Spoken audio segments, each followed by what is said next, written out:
Hi guys, welcome to Unsere Zeit podcast with me, Claudia, and Natasha! yay! Yay! Yay! Nat, did you know that Germany is one of the countries with the highest rates of depression? Really? Where did you find that news? I found it somewhere on the internet. I didn't believe your source actually. How about we confirm it right away with our guests, Annie and Charlene? Please say hi to our podcast. Hello guys, I'm Ani, currently a student at the University of Indonesia, majoring in German Studies. It's really nice to be here. Hello, Hi, hello. Annie. Hello, I'm Charlene. Like Ani, I am also a University of Indonesia student and also a German studies major. Oh, hi guys. Okay, so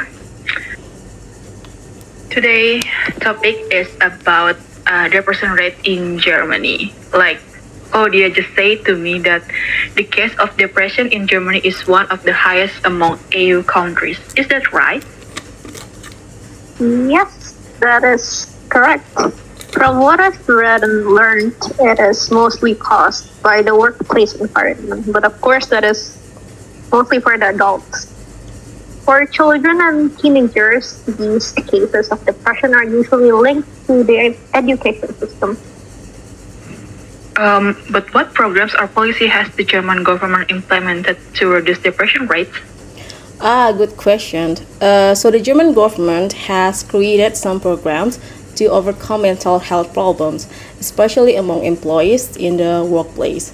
According to the Federal Ministry of Labor and Social Affairs, or in German, it's called Das Bundesministerium für Arbeit und Soziales, that the German government has taken various steps in order to reduce the rate of mental health problems among employees, such as depression, severe stress, burnout, and so on.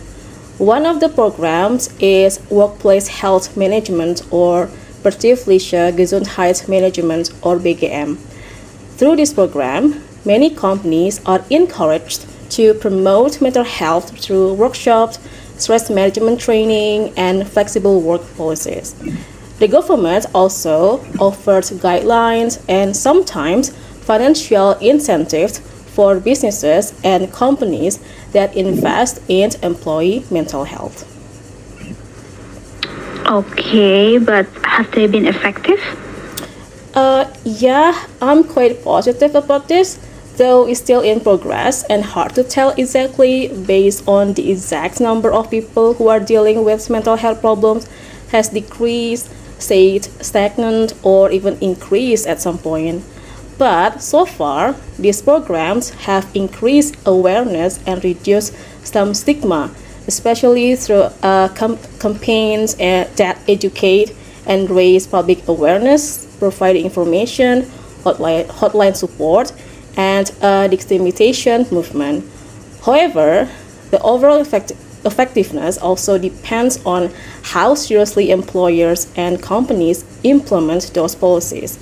That's why the German government has worked on regulations in the Occupational Safety and Health Act, or Arbeitsschutzgesetz, since 1996, which are crucial in this regard to encourage improvements in the safety and health protection of workers at work.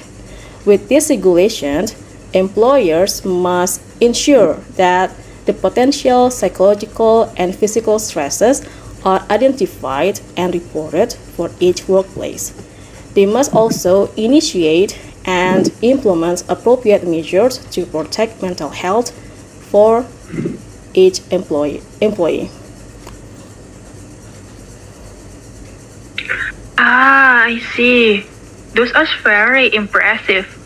But I also heard that the German government also has a program called Krankenkassen.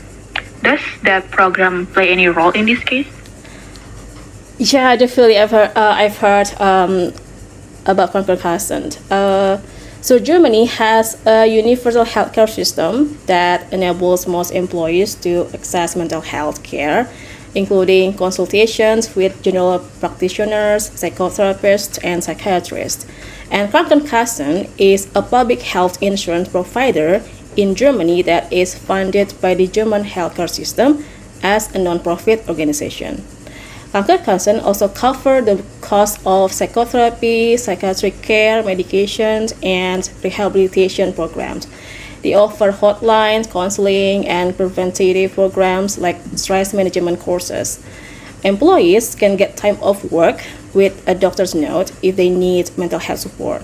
And some provide digital mental health apps that the employees can access everywhere and every time.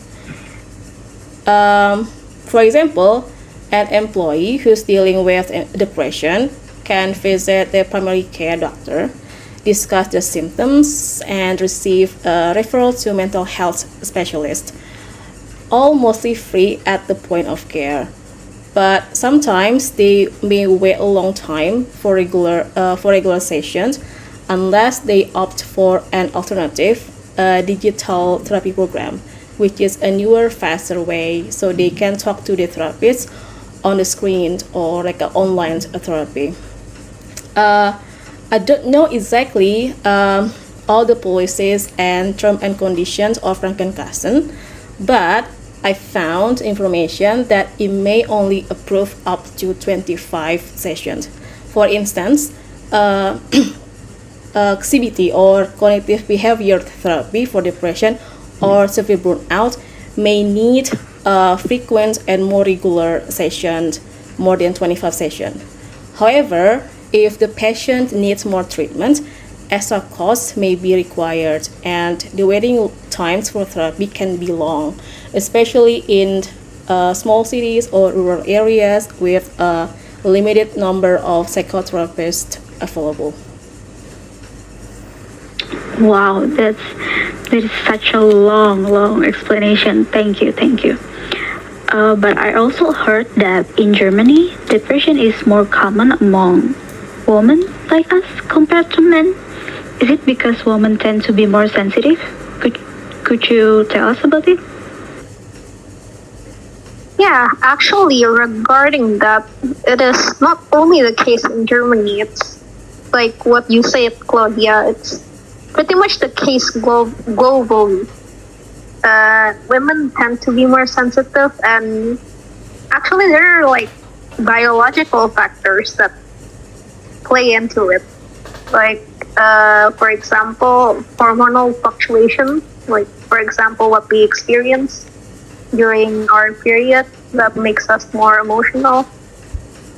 And these hormones, like my example before, they affect our ability to regulate our emotions properly. This can lead us to feeling more depressed. There are also factors concerning recorded cases, because women tend to seek mental health help compared to men. They tend to seek it more compared to men, which means, well, there are obviously more recorded cases for mental health issues in women, or in this case, this mental health issue is depression. This could also be linked to societal norms on how society punishes men for expressing their feelings or seeking help. They usually just call them weak. Because, well, yeah, in their eyes, men do not show feelings. And that is very much not the case. They are allowed to seek help and also get help for what they're experiencing. Okay, wow. So I think we can conclude that depression in Germany isn't just about individual well-being, but also deeply connected to work culture. What do you think, Nat? Yeah, that fortunately the government has many programs to solve this problem. These include worker welfare and health services for consultation with a psychologist. Hopefully, this discussion gives us all more awareness. Once again, thank you to our special guest. Yes, right. Charlene and Annie, thank you so much for coming to our podcast today. Oh yeah, thank you for having us. Yeah, thank you for having us.